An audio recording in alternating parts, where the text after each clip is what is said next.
하나님은 영이시니 예배하는 자가 영과 진리로 예배할지니라. 우리의 신앙을 사도신경으로 하나님 앞에 고백드리겠습니다. 나는 전능하신 아버지 하나님 천지의 창조주를 믿습니다. 나는 그의 유일하신 아들 우리 주 예수 그리스도를 믿습니다.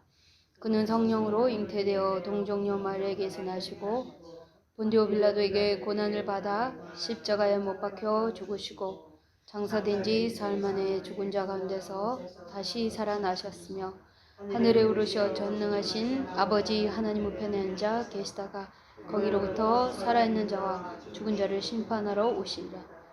나는 성령을 믿으며 거룩한 공교회와 성도의 교제와 죄를 용서받는 것과 몸의 부활과 영생을 믿습니다. 아멘. 148장 찬양드립니다. 148. 찬양 후에 우리 석권사님 우리 대표해서 기도해 주시겠습니다.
오 갈보리 오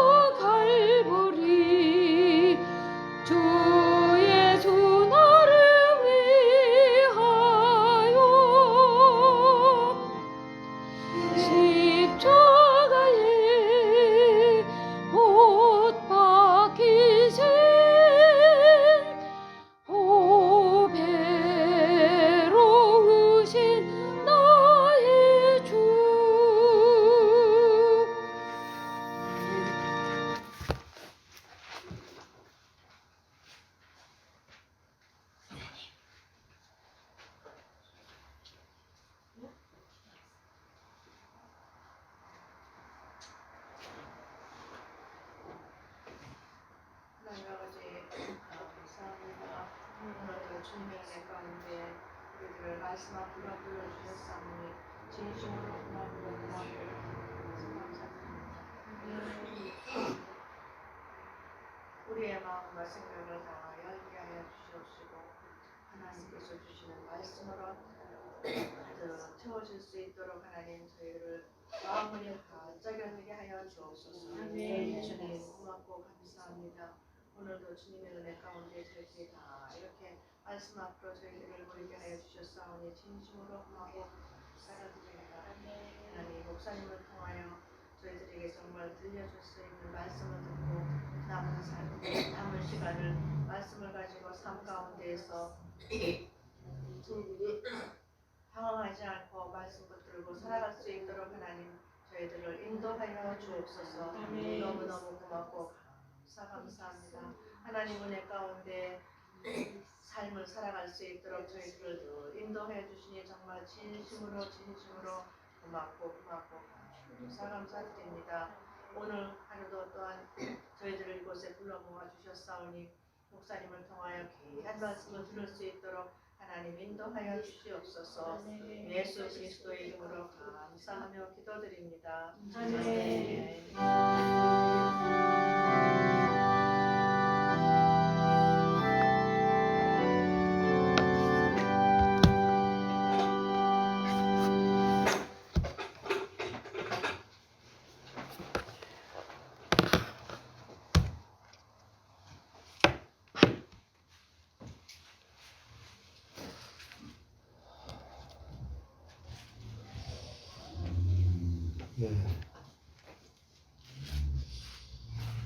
하나님 감사합니다.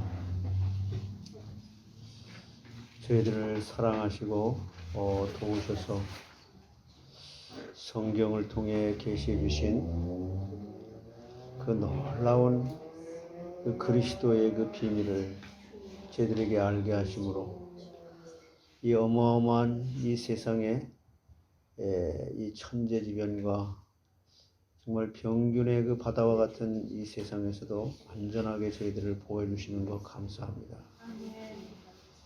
저희들은 상상할 수가 없습니다. 정말 하나님께서 저희들을 일거수일투족 보고 계시고 인도하시고 역사하신다는 사실을 저희들의 영적인 눈을 뜨고 볼 때에 너무너무 놀랐고 정말 이 거대한 이 세상의 물결 속에서도 단 순간도 하나님께서 놓치지 아니하시고 저희들을 붙들고 계시고 인도하시니 너무 감사합니다.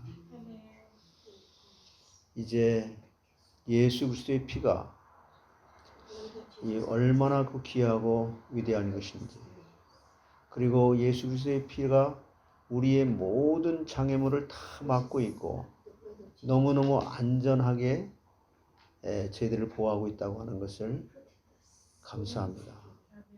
그러므로 내 몸과 우리 교회는 정말 연약하고 나약해서 깨지고 부서지는 먼지에 불과하지만 하나님이 나를 감싸주시고 하나님의 영이 내 안에 계셔서 나를 친히 보호하시기 때문에 안전할 수가 있고 이 세상의 그 어떤 고난과 어려움도 공격해 오지 못하고 침범할 수 없는 것을 저희들이 정말 믿고 언제나 우리는 넓게 입을 열어서 하나님 앞에 감사 기도를 하며 하나님 내가 여기 있사오니 나를 어디든 사용해 주옵소서.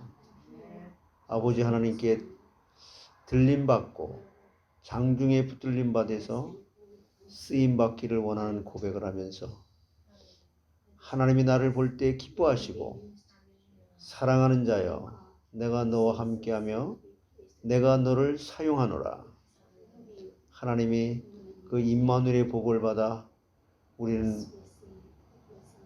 모든 성도들이 이러한 임마누엘의 축복을 누릴 수 있는 자들이 되게 해 주시옵소서.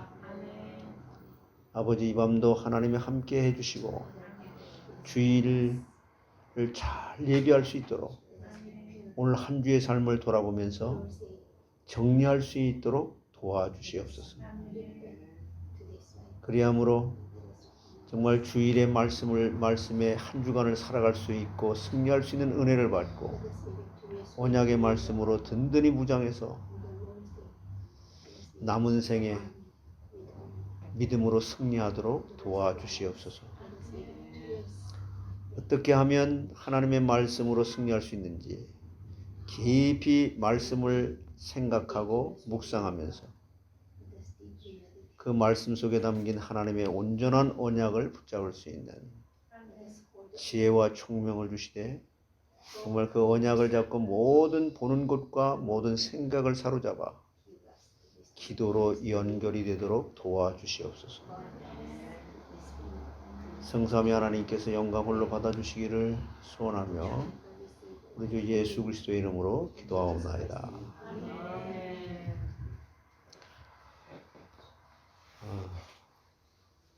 레위기 오늘이 몇 강이죠?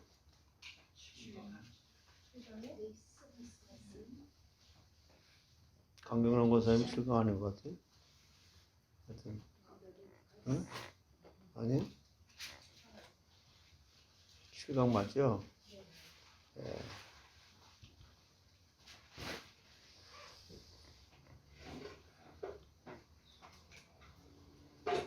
어떻게 한 주간 동안 잘 계셨습니까?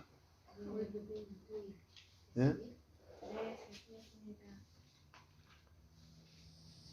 그래서 레위기에 이제 이 계명이 전부 몇 개라고 그랬죠? 레위기가 아니라 전 성경 구약 성경만이에요. 구약 성경만 613개인데 그 중에 계명이 613가지죠. 근데 긍정적으로 이렇게 뭘 하라 그러는 게 몇 개라고 했어요? 248개.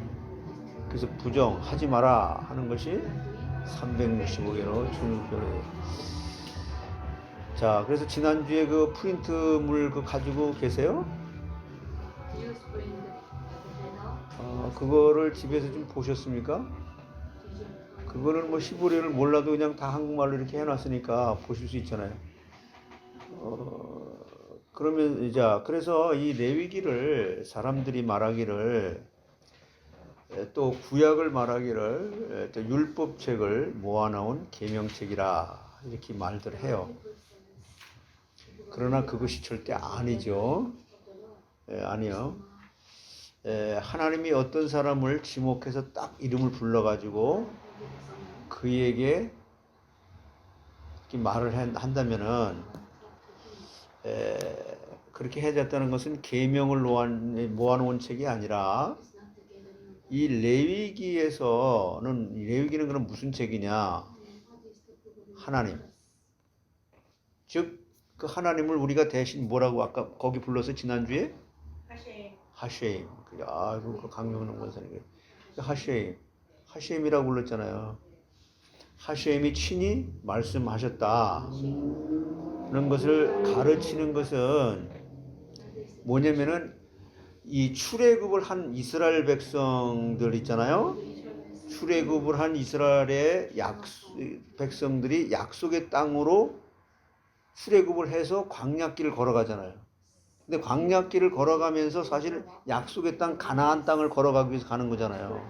우리가 구원받고 이 땅에 살아가는 동안이 광야 생활 같다 그러잖아요. 예? 예. 그래서 이 출애굽한 이스라엘 백성들이 약속의 땅으로 광야를 여행하는 그런 역사의 과정에서 여호와 하나님이 친히 그들과 함께 계신다.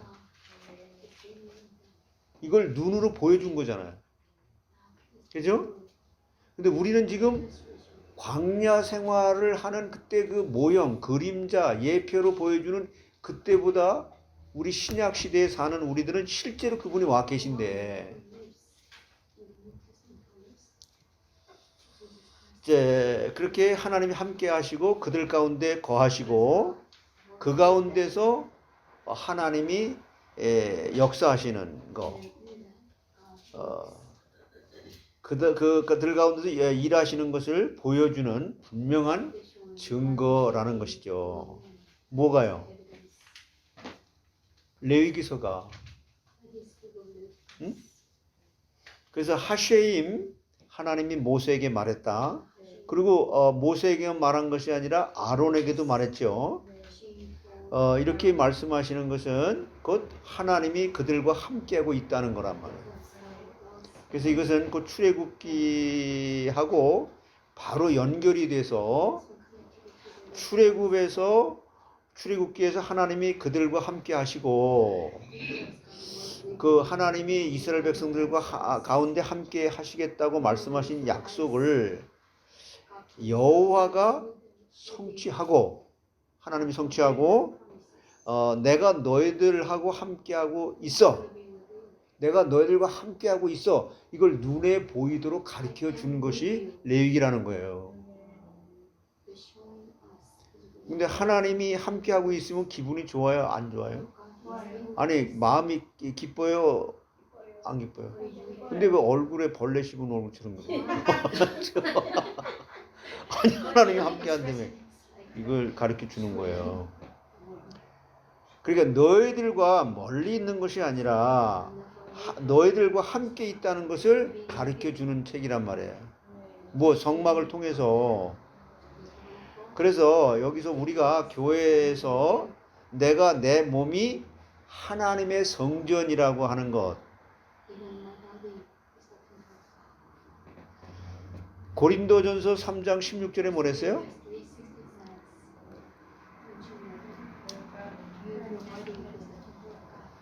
너희가 하나님의 성전인 것을 알지 못하느냐. 그러죠? 그래서 우리가 성전이라는 것이죠. 예, 성전은 뭐예요? 성전에 누가 있어요?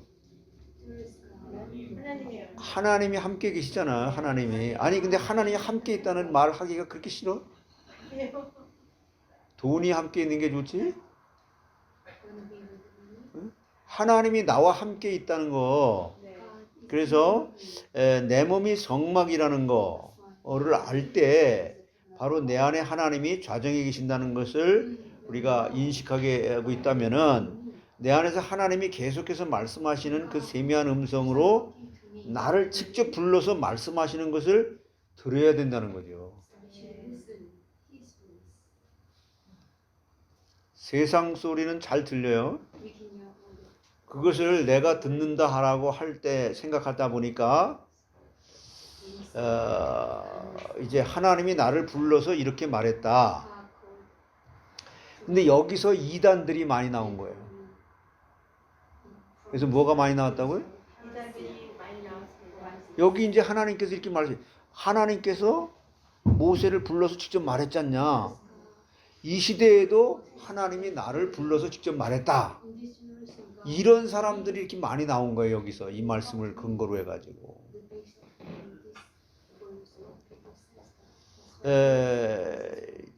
직접 불러서 음성으로 들려줬다. 그러니까 나는 들었다. 이것은 우리가 아주 조심을 하면서 하나님의 음성을 들을 수 있어야 되는 거예요. 그래서 하나님이 그들 가운데 거하면서 그들과 함께하면서 그들을 인도해 가고 있다는 것을 보여주시는 확실한 증거가 하나님이 말씀하셨다. 이것이 출애굽기에 지금 그걸 말씀을 저 레위기에서 지금 1장 1절에서 2절에서 말씀하는 거란 말이에요. 그래서 하나님이 말씀하셨다. 하나님이 말씀하셨다. 하나님이 말씀하셨다. 이걸 계속해서 구약 성경에서 말씀하시는, 반복해서 말씀하는 거예요. 그러므로 레위기 1장 1절과 2절에서 가르치는 것은 하쉐임, 하나님이 모세를 불렀다. 그에게 하나님이 모세에게 가르치려고 하는 것은 핵심이 뭐예요? 이것은 하나님의 사람들이 하나님과 함께 해야 되는데 하나님과 함께 하기 위해서는 어떻게 해야 되느냐? 하나님 함께 하기 위해서는 어떻게 해야 돼요? 자, 아담과 하와가 하나님을 떠났는데 하나님이 친히 그냥 가서 바로 그냥 하나님이 함께 하는 게 아니라 하나님이 함께 해야 되겠는데 하나님이 함께 하려면 어떻게 해야 되느냐? 바로 그냥 예수님 보내가지고 그냥 십자가에 죽게 하고 이렇게 하면 되는데 왜 복잡하게 이렇게 성막을 지으라고 하고 몇천 년 동안 기다렸다가 또 공백기가 있다가 또 예수님이 오셨다가 십자가에 죽었다가 이렇게 하냐. 이것은 복잡한 게 아니라 내가 복잡한 거지 하나님은 간단하게 설명을 해주려고 우리가 쉽게 알아먹게 하려고 눈에 보이는 이런 설명을 하는 거예요. 내가 틀린 거지 하나님이 틀린 게 아니란 말이에요. 네. 자, 그래서 이것은 하나님이 사람들이 하나님과 함께 해야 되는데 하나님과 함께 위해서는 어떻게 해야 됩니까? 하나님이 나와 함께 인간과 함께 하는 데 있어서 가장 기본이 뭐냐? 이것이 바로 구약에서는 지금 제사라는 거예요. 뭐라고요? 이것을 가르치고 있는데 여기서 제사는 그럼 뭐냐? 여러분 구약의 제사 그럼 구약에서 말하는 제사는 뭐죠? 원준선 제사가 뭐예요? 하나님과 교통하는 것을 말하는 거예요. 구약에서 말하는 이 제사가 하나님과 뭐예요? 교통. 예. 그러니까 하나님과 이스라엘 백성과의 교통, 즉 교제가 제일 중요하다는 거예요. 그러니까 성도들이 교회에 지금 나오지 않는다. 예배를 보러 나오지 않는다. 이건 정말 심각한 문제라는 거예요. 여러분 이게 이 말씀을 들으면서 예배하러 나오지 않는다. 근데 우리는 그냥 이렇게 자기가 하나님이 돼가지고 마음대로 그냥 용서도 했다가 이게 심각한 문제라는 거예요. 왜냐하면 하나님과의 교통이 없다는 겁니다. 아시겠어요? 그래서 하나님과의 교통이 이루어지지 않고 있다는 그 반증이 교회를 안 나오는 거죠. 이게 신약 시대에 와갖고 제사를 연결해서 말하면 그런 거예요. 이게 하나님과의 교통이 문제가 생겼다는 것입니다. 그래서 이 제사를 가르쳐서 백성들이 하나님 앞에서 사는 삶의 방법을 보여주기 위해서 하나님이 모세를 불러가지고 지금 이걸 가르쳐 주려고 불렀다는 거예요. 삶의 방법이 이런 것이니까 너 모세야, 너 이제 이스라엘 백성들이 지금 애굽이라고 하는 나라에서 살면서 지금 거기서 나왔지만 몸만 나왔지 애굽에서의 그 생각과 모든 의식과 모든 걸 다 그대로 하고 있었던 사람들이에요. 그러니까 이제는 이 이방 나라 애굽이나 가나안에 앞으로 들어가서 살 그런 모든 것들의 그런 그 우상 문화, 그때 당시에 그 애굽이나 이런 가나안 땅에서는요 뭐가 성행했냐면은 보통 이 근친상간 같은 거 이런 게 그냥 당연히 그렇게 해야 되는 거였어요. 아예 그냥 장려를 했어요. 우리 왕족들은 왕족의 씨를 다른 더러운 너희들을 하고 백성들하고 이렇게 이게 해야 되니까 왕족들끼리 서로 결혼하고 근친상간이 아주 당연한 것처럼. 그러니까 이스라엘 백성들도 그랬었다는 거예요. 그러니까 이제 너는 구원을 받았으니까 우리도 마찬가지로 세상에서 구원을 받았으니까 내가 너를 선택해서 지명해서 불러냈으니까 이제는 내가 너희들에게 주는 규례, 법, 새로운 나라를 만들어서 내가 주는 법을 가지고 헌법을 가지고 살아 라고 말해주는 거라는 거예요.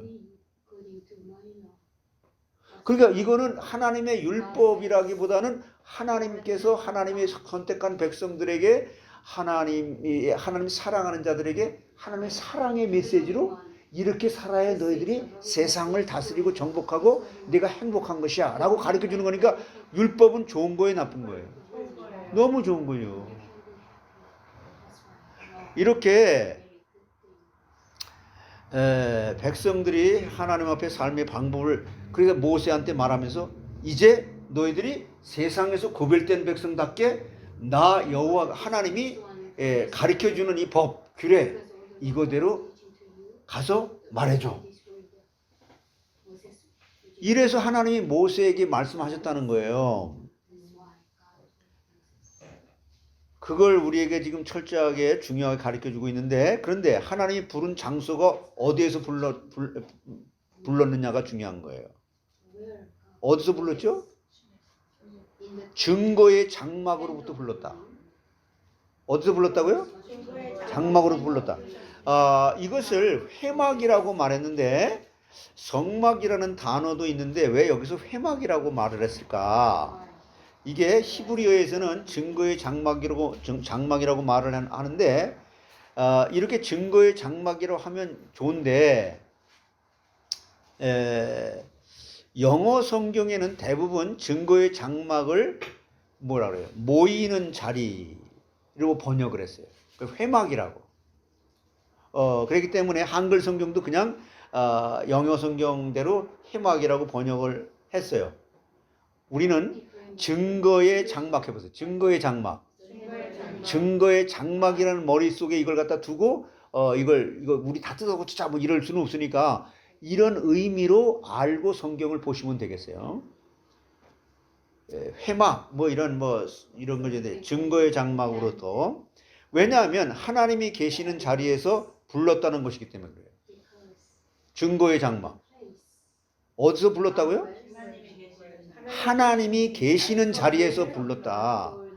하나님이 계시다는 자리가 어디예요? 속죄소란 말이에요. 속죄소. 증거의 장막으로부터 하나님께서 말씀하셨다. 그래서 이것은 레위기가 출애굽기 바로 다음에 이어지는 역사적 가르침이잖아요. 그러므로 출애굽기 40장에서 출애굽기 40장이 마지막이잖아요. 거기서 증거의 장막, 성막, 증거의 장막이 처음 세워졌다는 것을 먼저 기억해야 돼요. 그러니까 창세기 출애굽기 40장 마지막에 그 성막이 완성된 거예요. 하나님이 지으라고 하는 성막이. 여러분 잘 들으세요. 이게 굉장히 중요한 얘기. 여러분이 이 말씀을 듣고 이 말씀을 깨닫게 되어질 때에 신약에 와서 우리가 신앙생활하는데 이 한계가 왜 왔는지 이런 모든 게 다 허물어지고 신앙생활에 되어질 수밖에 없는 거니까. 자, 그래서 그 성막을 지으라고 말씀하신 그가 이게 성막은 처음부터 하나님이 뭐라 그랬어요? 하나님이 내가 거할 집이야. 모세 보고 그러니까 너 성막 내가 거할 집 성막을 만들어 그런 거예요. 그래서 바로 그가 그 증거의 장막을 하나님께서 증거의 장막을 세우라고 했고 그 안에 하나님이 살겠다고 했던 그가 그 하나님이 모세를 불렀다. 그가 모세에게 무엇을 했던 분이에요? 시내산에서 증거의 장막을 지으라고 말씀했던 분. 그 하나님, 그가 증거의 장막을 모세가 세워놓으니까 증거의 장막으로부터 이제 모세를 불렀다. 이것을 지금 말씀하고 있는 거예요. 그러면 증거의 장막으로부터 하나님이 모세를 불러내면서 여러분 그 보았던 거 있죠? 이게 알렙이라고 하는 글자를 갖다 이렇게 조그맣게 썼던 거. 예? 그 왜 조그맣게 썼는가? 민수기 23장 16절을 한번 보세요.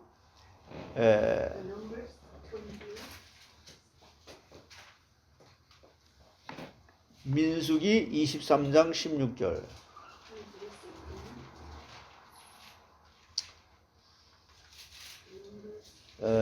같이요. 시작. 여호와께서 발람에게 임하사 그의 입에 말씀을 주시며 이르시되 발락에게로 돌아가서 이렇게 말할지니라. 여기 이제 그 문법적인 설명이 좀 필요한데 요거는 좀 여러분들이 좀 힘들 거고 여기에 이제 여호와께서 발람에게 임하사 그의 입에 임하사 그랬잖아요. 임하사라고 하는 그 말은 요게 영어 성경에는 meet 만났다 하는 뜻을 가지고 있는 건데 한글 성경에서 새 번역은 이걸 이렇게 번역을 했어요. 여호와께서 발람에게 임하사 불렀다고 말하지 않고 임하사 이랬단 말이에요. 이게 영이 임하는 것처럼 느껴지잖아요.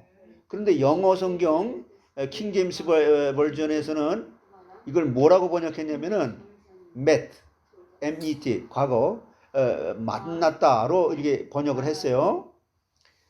그래서 새 번역에서는 주님께서 발람을 만나서 그의 입에 말씀을 넣어 주시면서 이렇게 나가고 있는 이렇게 말인데 여기서 히브리 말 그 카라나 알렙 이라고 붙어 있는 이 단어가 아니고 여기는 헤이가 붙어 있는 그런 단어. 하여튼 그러면 여기에서 하셈이 나타나서 하나님이 나타나서 모세를 불렀다고 말을 하면서 여기서 왜 알렙이라는 글자를 작게 했을까? 이건 누가 모세가 뭐 저자라고 하고 그러지만은 이것은 누가 작게 한 것이에요? 모세 자기 스스로가 나는 하나님이 부르심을 받을 수 있는 사람인데 라고 하면서 스스로 작게 했다. 이거 주석을 그렇게 많이 한 사람들 많아요. 훌륭한 주석에서도 자기 자신을 낮추어서 겸손해서 자기 자신을 작게 쓸 수 있을 작게. 그런데 우리가 모세가 나는 하나님 앞에 겸손해야 돼 라고 자기 자신이 겸손하기 위해서 겸손하게 하려고 자기 자신이 하나님이 계시는 글자를 작게 쓸 수 있을까 없을까? 없어요. 이게 누가 쓰는 것이냐면 하나님이 지금 쓰시는 거니까. 모세는 기록을 하는 기록자로 도구로 사용되는 것이고, 그러는데 이제 대부분의 많은 사람들이 이 미시나 혹은 이게 이제 유대인들의 이 주석서의 번역을 잘못 해석을 해서 뭐라고 하냐면 모세가 겸손해서 그렇게 썼다. 이렇게 대부분 다 주석책에 그렇게 주석해 놨어요. 아니에요. 이거 하나가 왜 그렇게 글자 하나가 그렇게 중요하냐? 이것은 모세가 겸손해서가 아니라 하나님이 모세를 불러냈잖아요. 그랬을 때 하나님이 모세를 증거의 장막으로도 불렀는데 하나님이 너와 만나서 내가 너와 함께 있기 때문에 너가 존재하는 거예요. 여러분 지금 여기서 오늘 하루하루 시간 분분초초마다 이걸 인식하고 살아갑니까? 하나님이 나를 지금 이 시간도 존재하고 있기 때문에 내가 존재하는 것이다. 믿습니까? 이것을 알라는 거예요. 이 알렙이라는 글자 이거 하나가 작게 쓴 것이 이것은 하나님이 모세에게 너가 겸손함을 유지해 가라는 거예요. 언제나 피조물의 자리에서 너가 겸손한데 너 겸손을 유지해 가야 돼 라고 아예 계시한 그 말씀 자체를 볼 때마다 이거 하나님이 나에게 겸손하라고 주신 말씀이야 이렇게 기억하라는 거예요. 예? 이게 계시의 특성인데 이것을 말씀하는 거예요. 여러분 대부분 보세요. 여러 사람이 있는 중에 특별히 우리 원은영을 딱 불렀어요. 하나님이 원은영아 그리고 하나님 불렀어요. 그러면 다른 사람하고 있을 때 처음에는 나 같은 게 뭐 이럴 수 있잖아요. 그런데 이렇게 숨었어요. 그러나 세월이 지나면서 까부지 마. 나는 하나님이 직접 나를 부른 사람이야. 이럴 수 있을까 없을까? 이게 지금 이걸 말하는 거예요. 그러니까 지금 대부분이 지금 교회에서 이걸 정확하게 가르치지 못하고 이걸 정확하게 인식하지 못하니까 처음에 6.25 때 가장 어려울 때 그때처럼 초심처럼 돌아가는 사람이 없고 다 지금 세상적으로 다 그냥 치우쳐 넘어져 간다. 고통스럽고 어려울 때는 하나님 찾았는데 그래서 하나님 도와줬는데 이걸 지금 말하는 거예요. 그러니까 사울 왕이 처음에는 그렇게 숨고 그랬잖아요. 내가 무슨 왕이 되냐고. 여러분 성경에 왜 이것을 지면이 모자라서 기록하는 게 아니라 이건 정말 심각한 문제라고요. 여러분 초심으로 돌아가야 돼요. 난 과거에 뭐 그 어려울 때 나도 다 그래. 그건 그때 하나님의 은혜로 된 것이지 그렇게 한 것이 내가 잘나서 그렇게 한 게 아니잖아. 대부분 사람들이요. 형편이 펴지면 겸손을 유지하기가 쉽까 어려울까? 정말 힘든 거예요. 여기서 하나님은 그것을 막으신 거예요. 알렙이라는 글자 하나 가지고. 그래서 모세가 지팡이로 반석을 2번 쳤을 때 하나님께서 야, 너는 모든 백성이 보는 앞에서 너를 하나님처럼 생각할 수 있도록 구별해서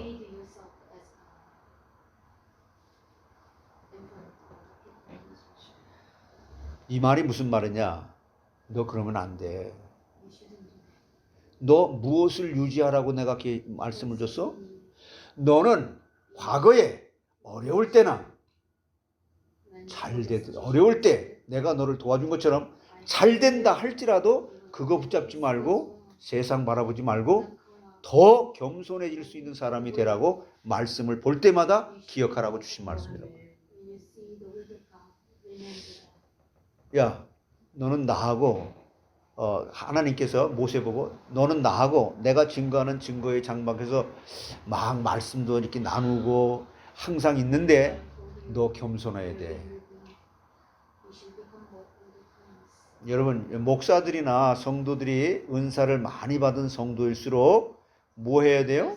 겸손해야 돼요. 이것을 하나님이 지금 가르치는 거예요. 정말 우리가 성경을 하나님이 기록할 때 왜 이렇게 기록을 하라고 했을까? 우리는 정말 깊이 한번 묵상하고 말씀을 묵상하고 이것을 생각해야 되는데 대부분 그냥 아니 뭐 어쩔 수 없이 뭐 그냥 그렇게 되는 거지 뭐 이게 타협을 해버린단 말이에요. 여러분 이 은혜를 받으면 받을수록요 깊이 들어가면 들어갈수록요 굉장히 분별하기가 어려운 그런 상태로 들어가는 거예요. 그래서 그 얘기하잖아요. 우리를 갖다가 성화시켜가는 과정을 갖다가 어느 그 신학자가 이렇게 비유해서 말씀했잖아요. 나무를 처음에 하나 땅 잘랐어요. 그 무슨 하나 뭐 검은 거나 무슨 뭐 이 바이올린이나 무슨 악기를 하나 만들기 위해서 딱 잘랐어요. 그 처음에는 탁 그냥 치고 이렇게 치고 그리고 또 그냥 막 이제 물에다가 잠궈 놓고 뭐 이렇게 해서 시간이 몇 년 지나고 난 다음에 탁 처음에는 탁탁탁 막 잘라다니 세밀하게 하나하나 파들어갈 때는 굉장히 신경을 써가지고 이렇게 파들어가는 거죠. 그래서요 이걸 지금 성경이 가르치고 있는데 지금 이런 그렇게 해야 성경을 바로 이해할 수 있다는 거예요. 그런데 거기다가 이제 우리가 진짜 이 하나님의 말씀 하나하나 그 글자 하나 작아지는 거 하나하나까지 다 이렇게 보아야 되는데 그들의 글에서 이 하나님의 말씀에 그래서 모세가 자기 자신을 겸손하게 표현하기 위해서 자기 자신의 겸손해서 그런 표현이 나오냐? 그건 아니라는 거예요. 근데 대부분 주석을 봐보세요. 거의 그런 식으로 주석을 해놨어요. 우리가 하나님의 일을 한다고 하면서 목사나 장로나 권사나 전도사나 무슨 뭐 선교사나 어떤 교회도 지금 한국에 제가 그때 갔을 때 여기서도 그래. 여기 미국에서도 딱 명함을 하나 나한테 주더라고. 주는데 딱 보니까 수석 장로. 근데 성경에 수석 장로라는 게 있어요? 수석. 뭐 돌멩이 그 수석이야? 예. 그러니까 그러면서 뭐라고 말하냐면 나보고 그때 내가 좀 이렇게 뭐 영향력이 좀 제가 3부 예배 수석 장로입니다. 그러고 주더라고요. 그러니까 그 교회가 굉장히 큰 교회예요. 하여튼 뭐 이제 한 12,000명 뭐 그 3부 예배, 그 3부 예배가 제일 많이 나올 때 나는 대표 기도를 할 수 있는 그런 수석 장로다 이거예요. 그 1부 예배 따로 있고 2부 예배 따로 있고 3부 예배 따로 있고 그러니까 1부 예배가 한 교회예요 그냥 2부 예배 3부 예배 그리고 설교가 다 똑같아. 예. 그러니까 1부 예배 드리고 간 사람 2부 예배 드리고 간 사람 3부 예배 드리고 간 사람 그러니까 교회당이 아주 메인 예배라는 거죠. 3부 예배가 내가 그 가장 큰 교회에 바로 수석 장로라고 자신을 소개하면서 명함을 돌리는 거 그런 자랑을 하는 것이 아니잖아요. 여러분 이거 물론 자기 소개를 정확하게 하려고 하다 보니까 그렇게 했겠지만 그렇게 이해하고 드리면 되겠지요. 그러니까 하나님은 하나님이 우리를 불러서 일으키실 때 뭐 하기를 원해요? 겸손하기를 원하시는 거예요. 바울을 보면 그는 끝까지 뭐 했어요? 그는 처음에는 뭐라 그랬어요? 성도들. 내가 무슨 처음에는 그 사람 그 바울도요 막 내 사도 인정 안 해준다고 막 싸우랬어요. 근데 처음에 나는 사도 중에도 꼬레비 사도다. 그렇게 깨달아. 그랬더니 나중에는 내가 무슨 사도냐? 사도 축에 못 들어간다. 내가 성도 중에도 꼬레비 성도다. 나중에 뭐래? 나가 죄인 중에 괴수다. 이렇게 점점 깊은 겸손의 자리로 들어간 거예요. 여러분 저는 신학교 다니면서 정말 참 지금까지 고민을 해오고 막 그랬던 그런 게 뭐냐면 왜 성도들이 처음에 그 은혜 받았을 때 뭐 6.25 때가 고생했대고 떼고 뭐 떼고 근데 그때 그 신앙이 이제 나이가 먹고 죽음에 가까울수록 참 고상해지고 참 멋있어지는 이런 성화의 과정이 가지 않고 옛날 신앙 다 팔아먹고 맨날 옛날 거 옛날에 뭐 어땠다는 거예요. 지금 너가 어떠냐 말이에요. 내가 변순복 교수 얘기하잖아요. 그분 내가 좋아하는 거 한 가지 딱 있는데 작년 다르고 금년 다르게 달라지는 거예요. 와, 저기 비밀이 뭘까? 여러분 우리 이런 신앙 한번 갖는 교회가 되길 바랍니다. 나는 바꿀 수 없지만 하나님은 바꾸실 수 있잖아요. 내가 구원 받고 싶어 받은 게 아니야. 하나님이 나를 구원시켰잖아. 그럼 그것을 자세하게 가르쳐주는 게 레위기라고요. 예. 그래서 여러분이 말씀을 끝까지 듣고 나면은 하나님께 나를 어떻게 바꾸시는지 근데 들을 때 잘 들어야 돼요. 그래서 정말 참 근데 어떤 사람이 이런 사람이 있어요.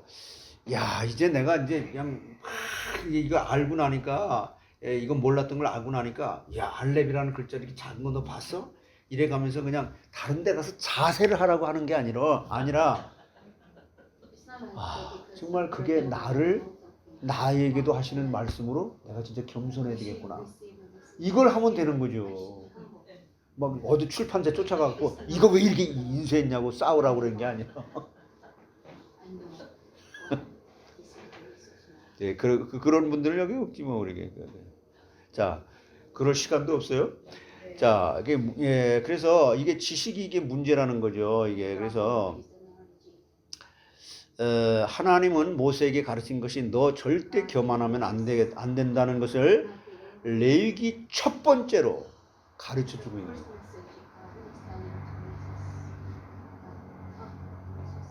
이게 무슨 말이냐? 지금부터 하나님 앞에서 이스라엘 백성들이 어떻게 관계를 가져야 되는지, 어떻게 살아야 되는지, 삶의 방식이 어떠해야 되는지를 이제 3절부터 가르칠 것이에요.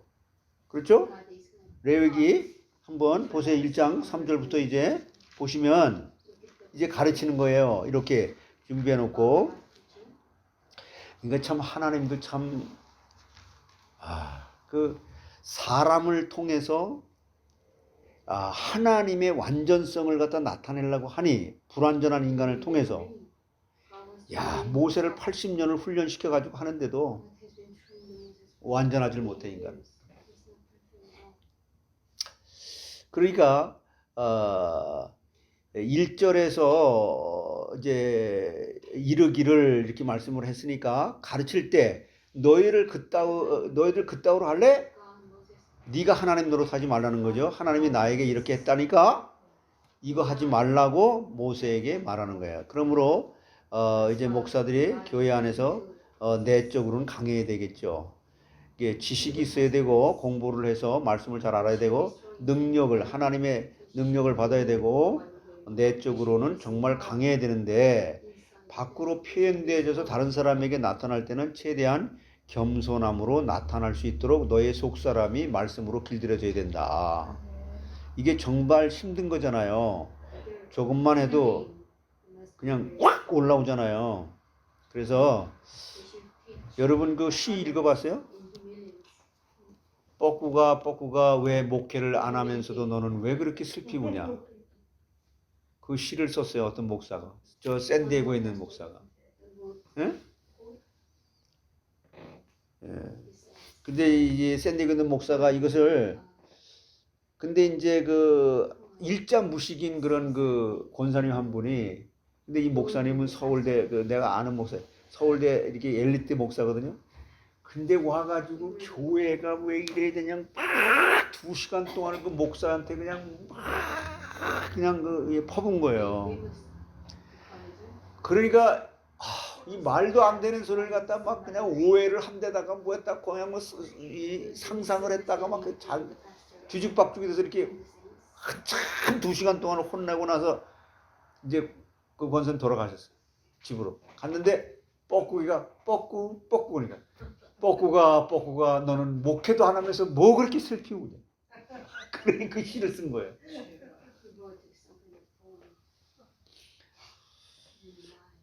야, 그러니까요. 여러분 그 레위기에서 이제 그 번제가 나오고 그 다음에 뭐가 나와요? 소제는 뭘로 드리는 거예요? 곡식, 음식, 또 유향, 기름 이걸 태워서 드리는 거거든요. 곡식은 어떻게 곱게 빻아가지고 드리는 것도 있거든요. 그게 원래 그 히브리 원어의 그 뜻이 뭔지 아세요? 너 인간의 자아가 이렇게 박살나야 해요. 하나님 앞에 이렇게 죽으라는 거예요.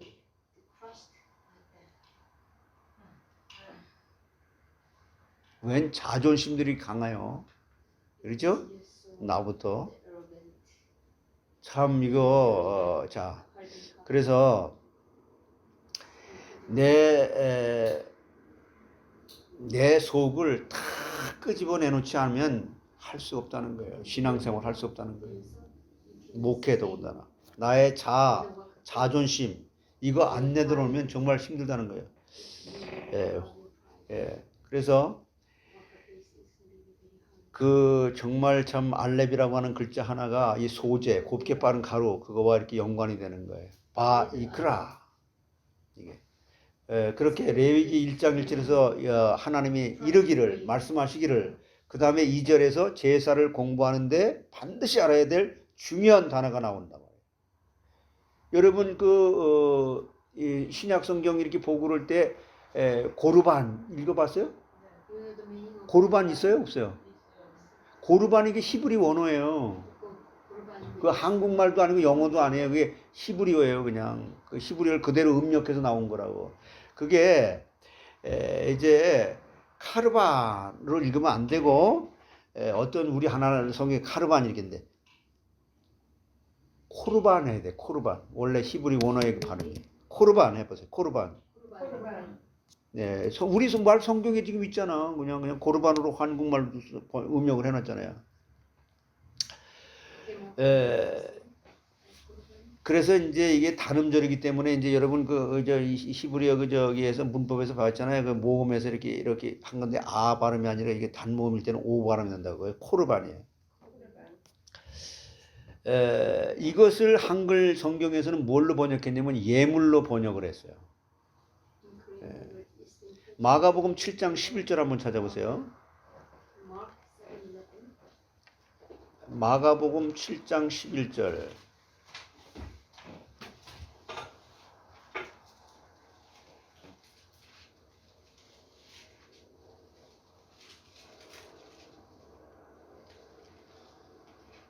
시작.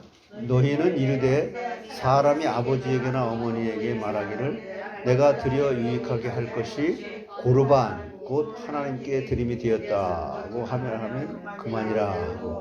이게 무슨 말이에요? 아, 그제 뭐 이게 마가복음 7장 11절이 무슨 말이에요? 무슨 뜻이에요 이게? 응?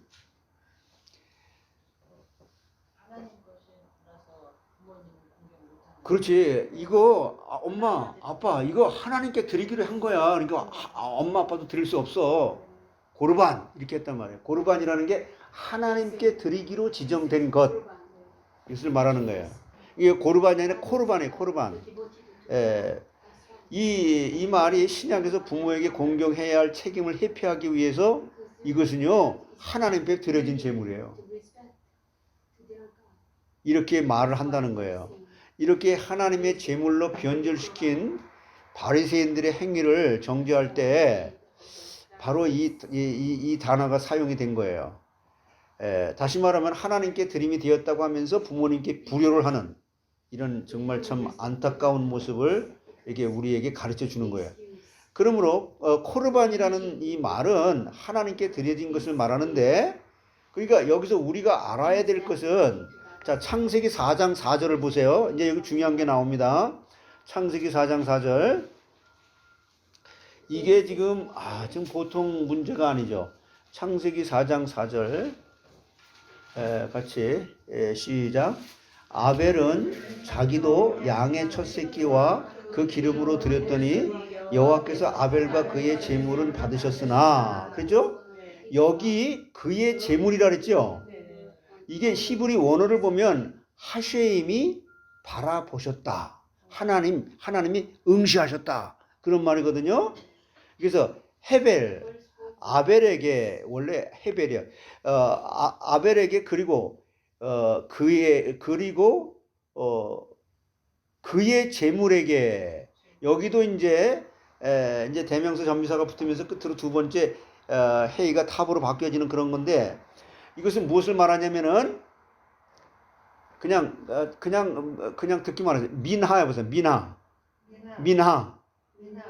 민하라는 게 이제 히브리 말이에요. 일반적으로 제사를 드리는 사람이 제사를 드리기 위해서 가지고 가는 제물이라는 뜻이에요. 하나님 앞에 제사를 드리러 가는데 제물이 있어야 될 거 아니에요. 그 제물을 뭐라 그런다고? 미나가 아니에요. 우리 교회 미나가 아니에요. 민하. 그런데 레위기에서 각각 한 사람이 하나님 앞에 예물을 드리려거든 할 때 이 코르반 이런 단어를 썼어요. 그러면 레위기 1장 2절로 가서 레위기 1장 2절로 가서 보세요. 보게 되면은 거기 아담이 나오지요. 레위기 1장 2절에 이스라엘 자손에게 말씀이 이르되 너희 중에 누구든지 여호와께 예물을 드리거든 가축 중에서 소나 양으로 예물을 드릴지나. 근데 이제 여기 한국말은 이게 안 나오는데 너희 중에 누구든지라고 나오죠. 여기 누구든지로 번역이 됐어요. 이게 아담이라는 말이에요. 이 말은 여호와께 코르반을 드릴 어떤 사람을 말하는 거예요. 만약에 코르반을 드릴 어떤 사람이 하나님께 정해진 물건을 하나님께 이렇게 드리는 어떤 사람이라고 말하는 거예요.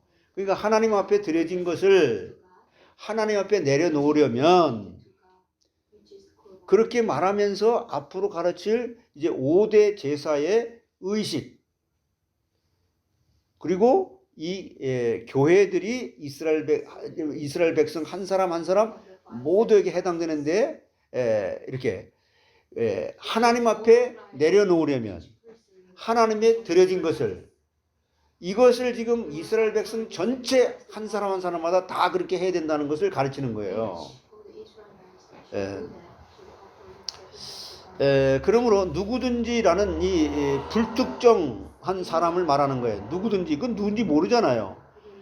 다시 말해서 이스라엘 백성 한 사람 모두에게 제사의 의무가 있다는 것을 말해주는 거예요. 그래서 레위기 전체가 몇 장까지 있다고요?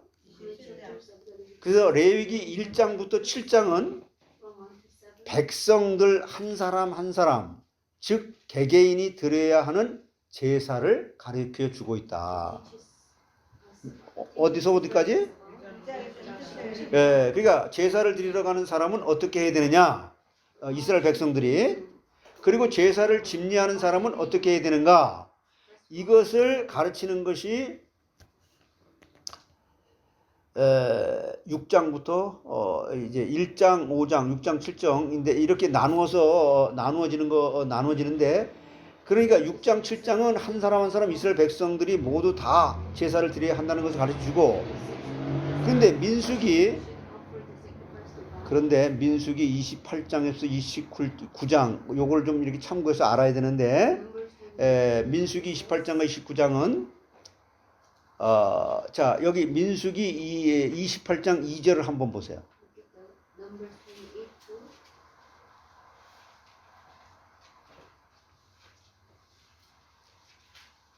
요게 이제 연관이 되기 때문에 지금 민수기로 간 거예요.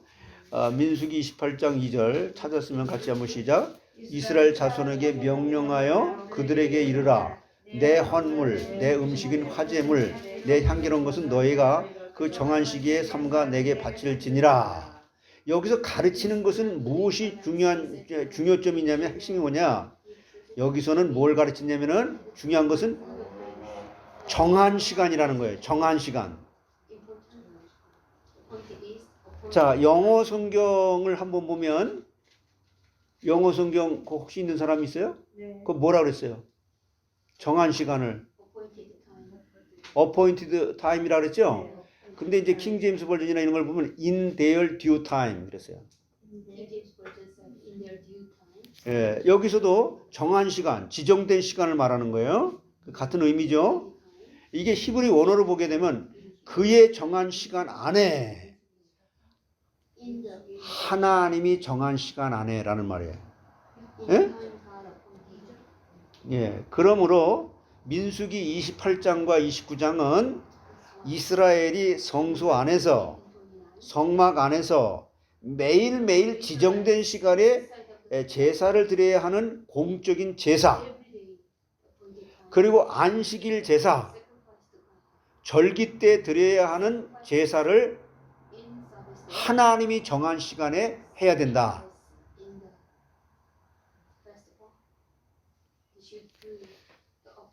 그래서 레위기 1장부터 7장과 민수기 28장과 29장을 그냥 바로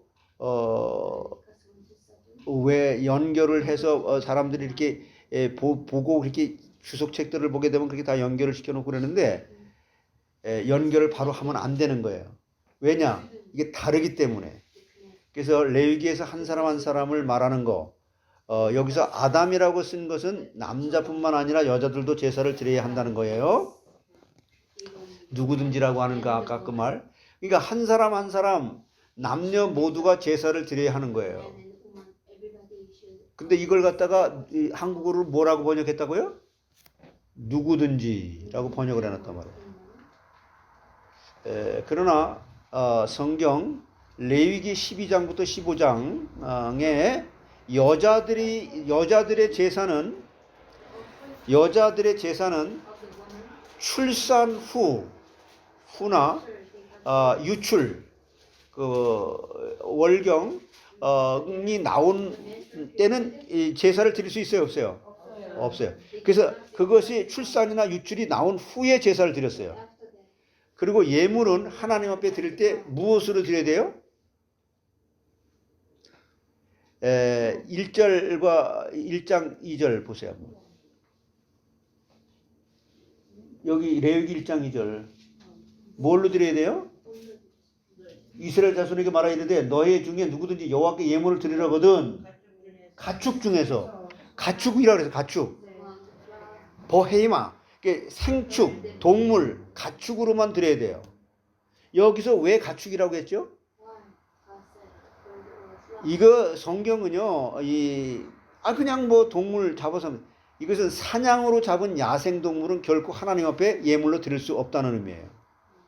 집에서 들고 있는 그렇지, 가축으로. 우리 그냥 그 석정자 권사님이 참 성경도 잘 찾고. 그러니까 야생동물은 안 된다는 것을 지금 가축이라고 이렇게 강조해 주는 거예요.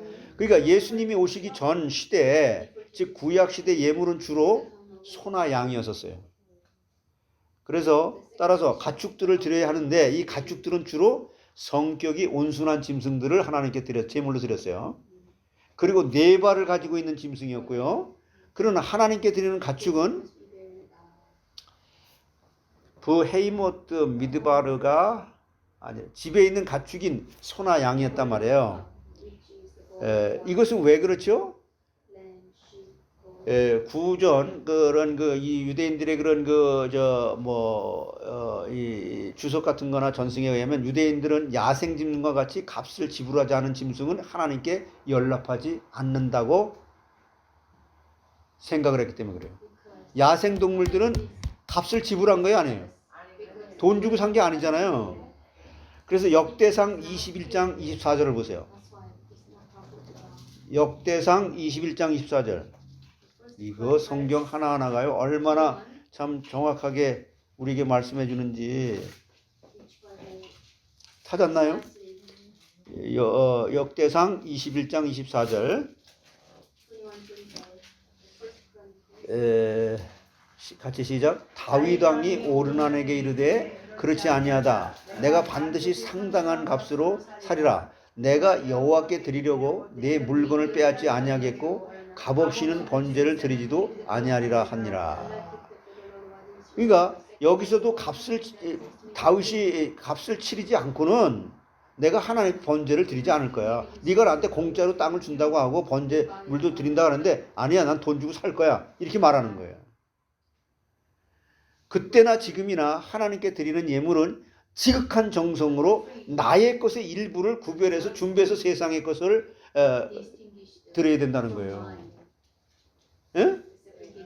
이것을 가르쳐 주는데 하나님 앞에 바쳐진 이 코르반, 가장 귀하고 가장 온전하고 최고의 가축은 어떤 것이었죠? 이걸 오해하면 안 돼요.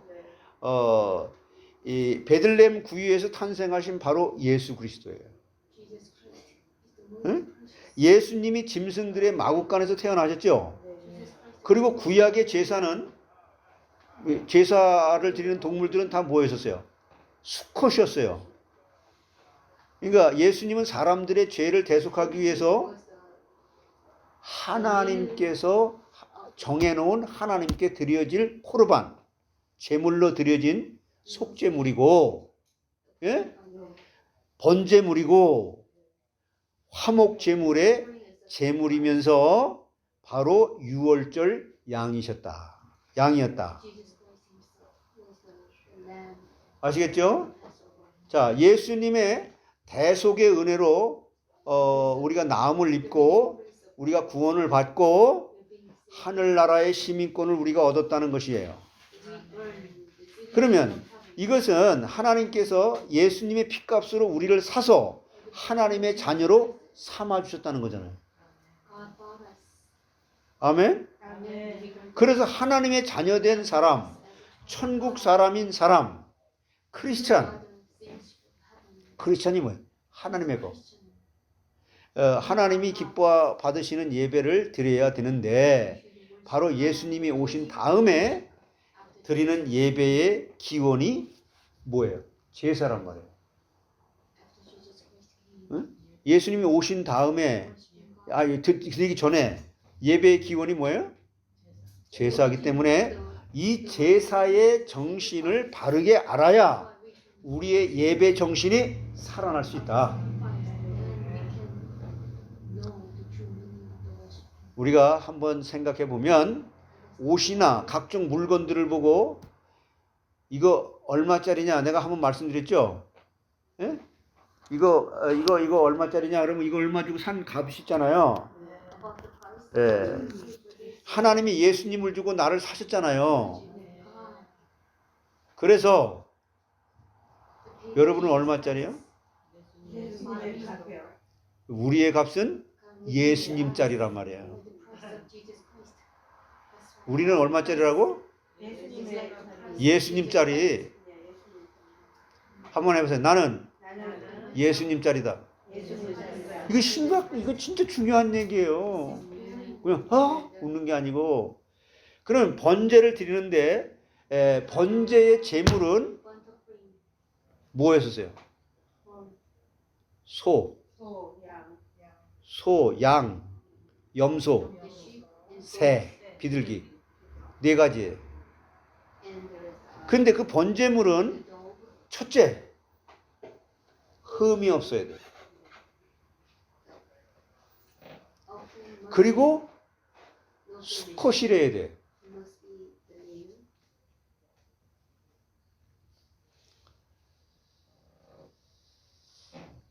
그러나 비둘기의 경우는 암수를 구별하지 않았어요.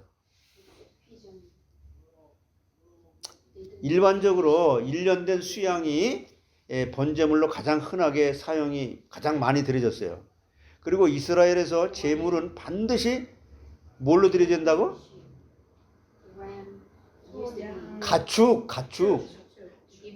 가축으로 드려줘야 된다. 그러나 가난한 자들에게는 비둘기를 제물로 드리는 것이 허용이 됐다. 그래서 그때 당시에 이스라엘 사람들은 집에서 비둘기를 키웠어요. 집에서 기르는 새였었다고. 열왕기하 6장 25절 한번 보세요.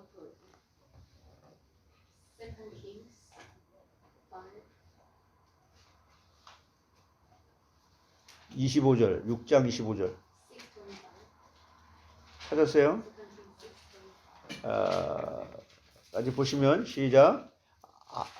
아람 사람이 사마리아를 에워싸므로 성중이 크게 줄여서 나귀 머리 하나에 은 80세겔이요 비둘기 똥 4분의 1값에 은 5세겔이라 하니 이것은 비둘기를 집에서 키웠다는 것이에요.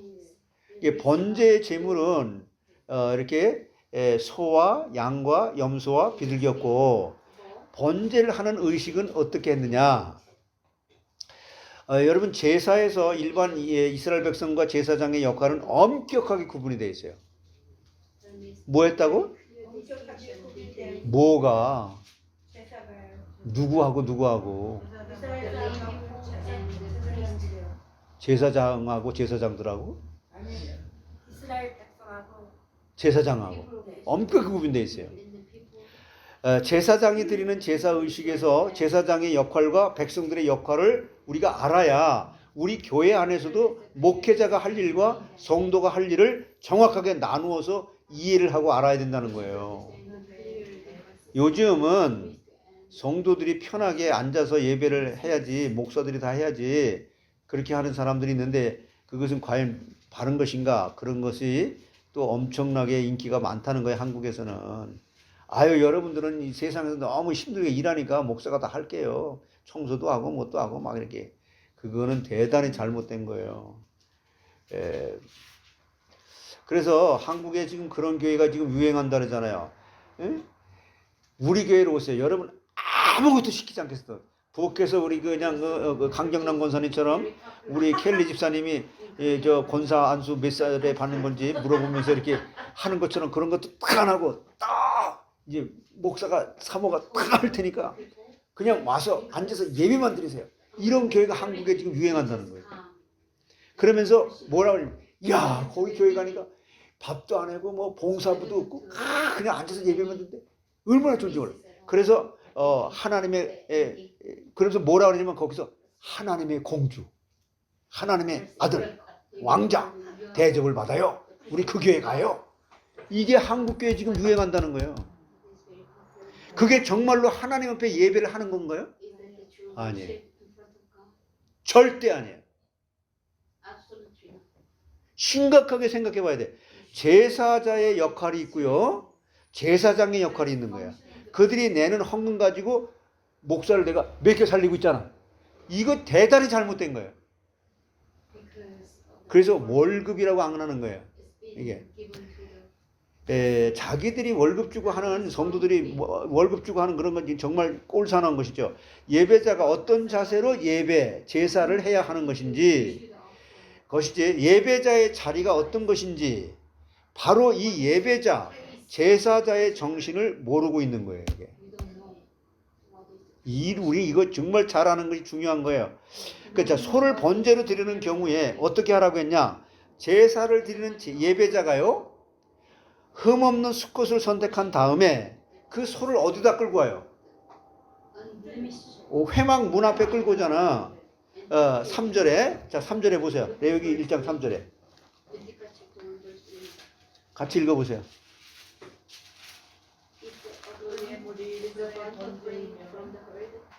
예.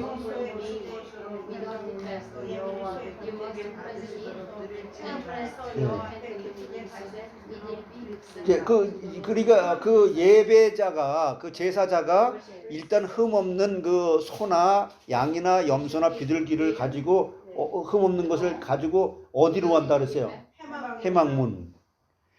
자, 이렇게 회막문으로 가져오죠. 그리고 제사자가 번제물의 머리에 누가 안수한다고? 제사장이요.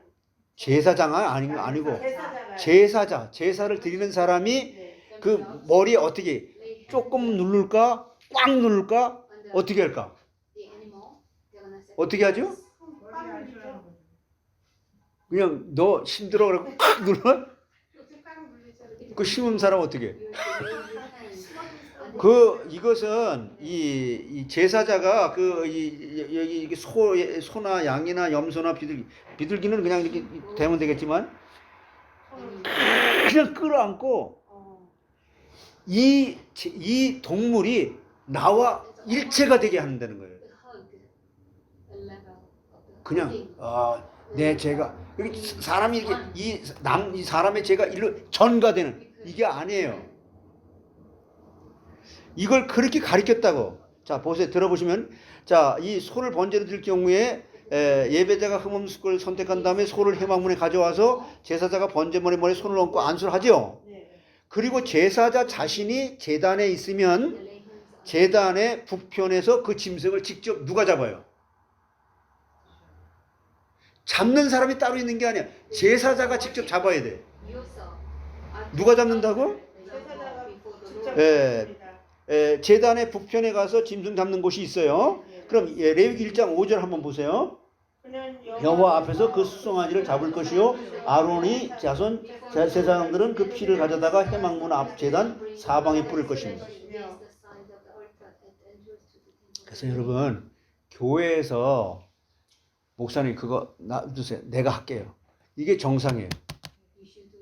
목사들은 말씀만 좀 전무하도록 해. 아시겠어요? 네. 몇 살 되면 권사 임직 받느냐고 그런 거 생각하지 말고 내가 하면 되는 거예요. 네. 그래서 여기서 제사자가 제물을 직접 동물을 잡죠. 그럼 1장 11절 한번 보세요. 11절. 그가 제단 북쪽 여호와 앞에서 그것을 잡을 것이요 아론의 자손 제사장들은 그 피를 제단 사방에 뿌릴 것이며. 그러니까 여기 제단 북쪽에서 제사자가 그걸 잡지요.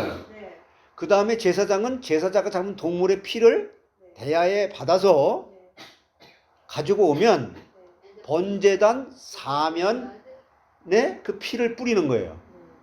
송아지를 잡는 것은 제사자가 하고 이제 제사장은 그 피를 가져다가 회막문 앞 제단 사방에 뿌리는 거예요. 그렇고 5절 보세요. 5절. 그는 여호와 앞에서 그 수송아지를 잡을 것이요 아론의 자손 제사장들은 그 피를 가져다가 회막문 앞 제단 사방에 뿌릴 것이며. 그죠? 이렇게 역할 분담이 딱 돼 있어요, 안 돼 있어요? 자, 그럼 1장 6절에 한번 보세요. 6절. 그는 또 그 번제물의 가죽을 벗기고. 그러니까 이 제사자는 동물을 잡을 뿐만 아니라 그 번제단에 불에 태워서 드릴 것까지 다 각을 뜨는 걸 누가 해요? 제사자가. 온 제물의 가죽을 벗긴 다음에 그 벗긴 고기의 각을 제사자가 직접 뜨게 하고, 그리고 제사장은 그 고기의 각을 뜬 거 그거 불에다 올려놓고 제단에다 올려놓고 머리에 기름을 제단의 불 위에다 버려놓고 태우는 작업을 하는 것을 제사장이 하는 거예요. 8절 보세요. 8절. 아론의 자손 제사장들은 그 뜬 각 머리와 기름을 제단 위에 불 위에 있는 나무에 버려 놓은 것이며. 그렇게 했죠? 그러니까 제사장이 이렇게 하고 있는 사이에 제사장은 또 뭐 해야 돼요? 동물의 지저분한 내장이나 정강이 모두를 물로 깨끗이 씻어야 되는 거예요.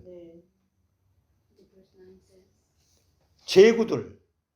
그러면 제사장은 깨끗이 씻겨진 내장과 정강이 전부를 또다시 불살라서 제사를 드리는 일은 제사장이 하는 거예요.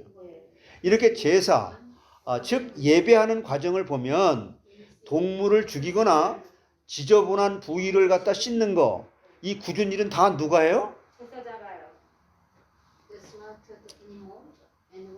제사를 드리는 제사자가 직접 하는 거예요. 아시겠어요? 그리고 제사장은 그 피를 받아서 제단에 뿌리는 특별한 의식을 포함해서 깨끗하게 정리된 고기를 제단 위에 올려놓고 불로 태우는 일을 하는 거예요.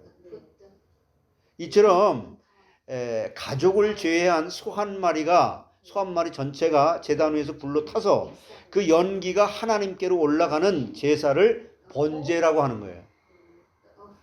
번제가 뭔지 아시겠죠? 번제를 히브리어는 뭐라 그러냐면 히브리어로는 올라간다는 뜻이에요. 올라간다. 올라라는 뜻이에요. 한국말로 이게 히브리 말로 음역해서 올라가 아니라 올라간다. 이게 올라간다는 단어에서 파생된 제물 전체가 불에 타서 향기로운 냄새와 연기로 하나님 앞에 올라가는 제사가 번제란 말이에요. 그러니까 제사자는 중요한 것은 자기 눈앞에서 가축 한 마리가 완전히 타버리는 것을 보면서 야, 저게 나야. 내가 저기 죽어야 돼. 그런데 내가 죽어야 될 저 자리에 지금 여러분 신약 성경에 우리가 신약 성도들이 이렇게까지 이렇게 심각하게 이렇게 생각을 해요? 그걸 실제로 실감하게 보는 거예요. 그리고 제사자는 그 제물이 타는 연기를 바라보면서 하나님과 제사자인 자기 자신 사이에 대단한 의미의 정말 심장한 그런 심각한 그런 야 내가 죽을 자리에 이런 관계의 변화가 심령의 변화가 오는 거예요. 이게 오늘날 예배에서도 이렇게 말씀을 듣고 야 나 같은 것이 야 내가 생각도 못한 거 죄가 생각이 났네. 아니 이거 뭐 40년 전 50년 전 아니 그건 까마득하게 잊고 있었는데 이런 게 생각이 나는 것을 연상할 수가 있는 거예요. 이게 제사의 의식에서 그대로 지금도 남아있는 거예요. 그래서 예배가 그렇게 중요한 거예요. 구약시대 제사 안 지내면 그 동네에서 살 수가 없었어요. 죽이든지 내쫓기든지.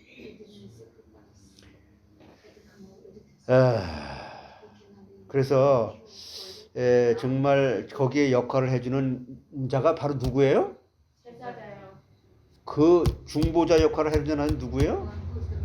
제사장이에요. 오늘날로 말하면 뭐예요? 누구예요?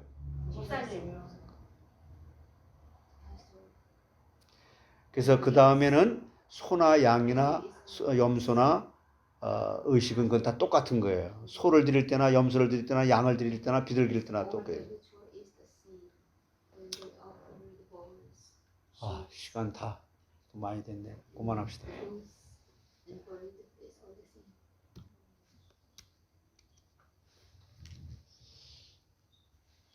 하나님의 은혜로 이 쓸데없는 자 왜 구속하여 주는지 난 알 수 없습니다. 하나님 정말 구약의 수천 년 동안 이렇게 성막을 짓게 하고 방주로 설명하고 성막을 짓게 하고 이 수억만 마리를 이 동물 잡아 죽이면서 저 죽을 자리에 저 동물이 죽을 자리에 내가 죽어야 되는데 그러나 예수님의 단번 속죄로 말미암아 우리는 나음을 받고 구속함을 받고 속죄함을 받았습니다. 그리함으로 예수는 그리스도가 되심으로 말미암아 우리가 나음을 받고 구원을 받게 됐는데 그리함으로 내가 이 교회 가서 하나님의 말씀을 듣지 않고 은혜를 받지 않으면 난 배길 수 없는 사람이다. 이런 마음으로 예배에 승리하며 예배 속에서 하나님이 주시는 말씀으로 내가 다시 한번 바라보면서 내가 죽어야 될 자리에 죽을 이런 엄청난 구원을 받음에도 불구하고 그렇게 살지 못한 것들이 생각날 때마다 오 주님 나를 용서해 주세요. 생각이 났어요. 내가 왜 그랬을까? 하나님 다시는 이런 죄를 짓지 않게 해주세요. 라고 기도할 때 하나님이 기뻐하시며 이미 너의 죄는 사함을 받았다고 그리스도 안에 생명을 얻어가고 그리스도 안에 그 놀라운 비밀을 깨달아갈 수 있도록 저희들에게 예배를 드릴 수 있는 특권을 허락해 주신 것 감사합니다.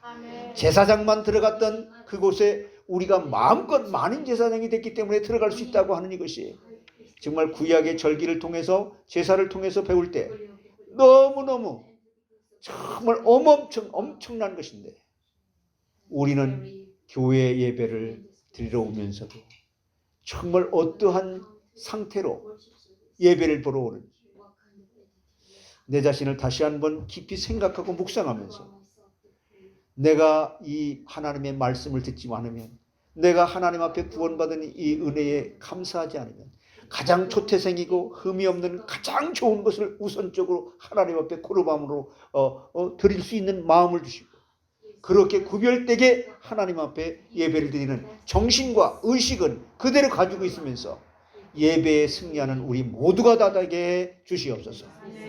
그렇게 은혜를 받고 나의 가정을 변화시키고 내 직장을 변화시키고 사업을 변화시키고 나의 삶의 모든 선교지를 변화시킬 수 있을 만큼 저희들 속사람이 하나님의 말씀의 은혜를 사모하게 해 주시옵소서. 하나님께 주신 그 은혜를 간절히 사모하면서 하나님 앞에 영광을 돌리며 사라질 수밖에 없는 그런 자리에 사라지도록 우리 속사람이 우리의 마음의 심령에 이런 구약의 제사를 드리는 그 모든 것들이 다 사라졌지만은 이런 정신과 의식은 우리에게 점점 더 깊고 넓게 자리 잡게 해주셔서 그런 예배자가 되게 해주시고 은혜 받게 하셔서 온전한 믿음으로 남은 생에 하나님께 영광을 돌리며 살아갈 수 있도록 주님이 복의 복을 더해 주시옵소서. 감사하고 예수님의 이름으로 기도하옵나이다.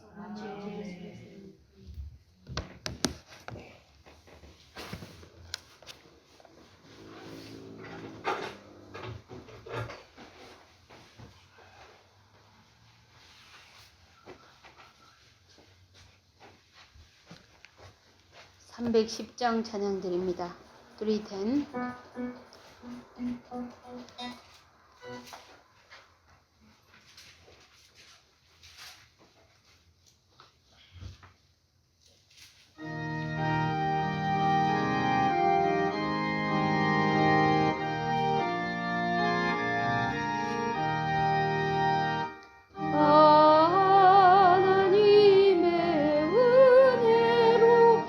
있을 데 없는 자 왜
이번 주간에 주신 하나님 말씀, 미래와 소망이 있는 성도, 바울의 동력자 사랑, 그리고 요한복음 강해 6강과 수요일날 그 리걸리즘하고 리걸리즘 아닌 거 뭐였죠?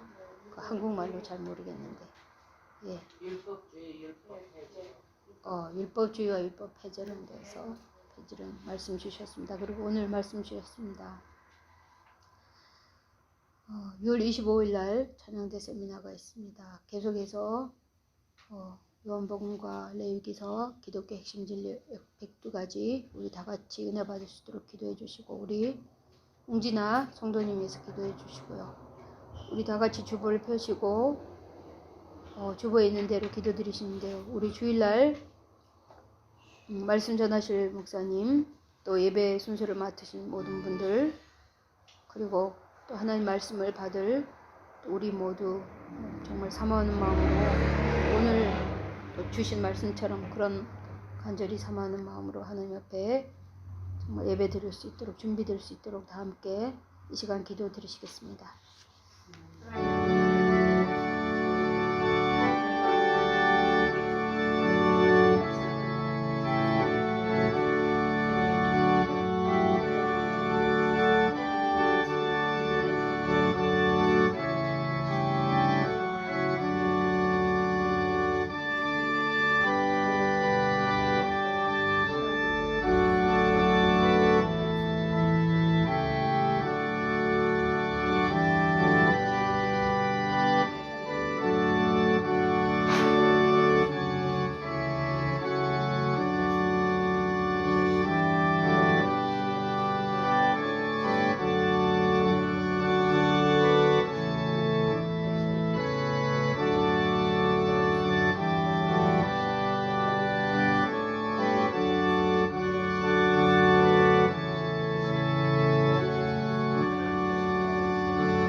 주님 가르쳐 주신 기도로 금요 예배 폐하겠습니다.